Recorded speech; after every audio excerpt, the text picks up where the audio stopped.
दाल चावल एक ऐसी ग़िज़ा है कि आप कभी भी इनकार नहीं करते। तो फिर हमने भी आज अपने किचन में यही सोचा कि आज दाल चावल ही बनाया जाए। तो अस्सलाम वालेकुम, आज वीडियो शुरू करते हैं। तो जनाब अली, मैंने दाल ले ली 1 पाव, काले मसूर की दाल है खड़ी। उसमें मैंने लहसुन और करी लीव्स और नमक और हल्दी डाल के, हल्दी पाउडर डाल के इसको उबाल लिया। उबाल के इसको अच्छी तरह से दाल घोटने से घोट लिया।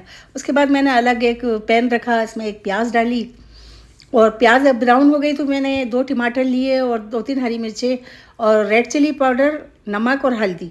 सिर्फ ये 2 मसाले इसमें जाते हैं, उसके अलावा कोई मसाले नहीं जाते। अब जो दाल मैंने घोट ली थी इसको मैं इसमें शामिल कर दूंगी और शामिल करके और इसको अलग फ्लेम पे रख दूंगी पकने के लिए। उसके बाद हम इस फ्लेम पे हम अपनी मिर्चें बनाएंगे, जिसे ज़ीरे वाली मिर्चें कहा जाता है। ये देखें, मैंने धनिया और ज़ीरा लेकर ड्राई रोस्ट किया, उसको कूट लिया।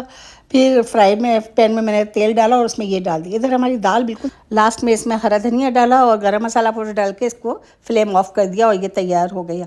अब दूसरी तरफ मैंने मिर्चें डाली, थोड़ा सा धनिया और वो ज़ीरा हमने डाला था वो, और पिसा हुआ ज़ीरा डाल के नमक डाल के इसको रख दिया हमने बनने के लिए। फिर साथ ही मैंने राइस बना लिए। राइस बनाए तो फिर मैंने फिर से कबाब निकाले और कबाब निकाल के भी इसको तलने के लिए रख दिए। आज ये देखिए, मेरे किचन में बिल्कुल शाही खाना बन रहा था और मेरे घर वालों को ये खाना बेहद पसंद है और सबको पसंद है, किसको पसंद नहीं होगा। आपको रेसिपी पसंद आए तो लाइक कीजिए, शेयर कीजिए और मेरा चैनल सब्सक्राइब कीजिएगा। अल्लाह हाफिज़।